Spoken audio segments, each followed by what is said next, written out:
This is Ging Vlog. This is the first time that what is this? Pear. This is our pear tree. Okay. Namumulak na siya. Namulak siya para kaya mabubunga, bear fruits or what? I don't know. But, yes. First time and makatikim na tayo ng pear fruits. Yes, this is our backyard, but there's nothing here yet because it's just started to ano, sprout the leaves. Kasi we are late here. It's still cold. I don't know, on and off is the weather. Cold, hot, cold, hot. But today it's rainy.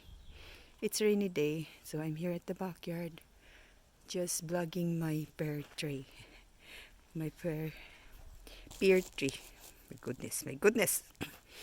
Okay, so here. O, diba?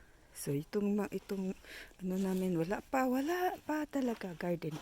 Ito yun. Dami pa naming asikasuhin, ang dami pang gagawin dito. It's already June, it's summer already, but we look like it's still fall over here. So, thank you for watching and abangan ang pagbubunga ng aming pear tree. Oh, Jesus. Gawin ko na nga lang 2 minutes, kawawa naman. O, diba? Yung ano namin naman doon, saka na lang yung apple tree. Ito na lang munang anuhin natin. Yung pear tree na lang ang specific natin for this content kasi kawawa naman siya. Always na lang yung apple namin eh. But this is the first time though na nag-bear flowers siya. So it means that ang dami yung flowers ha. Hopefully naman ay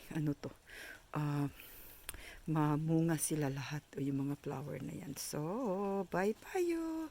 Shout out to all my friends, subscribers, and followers, and silent viewers all the time and always. God bless always.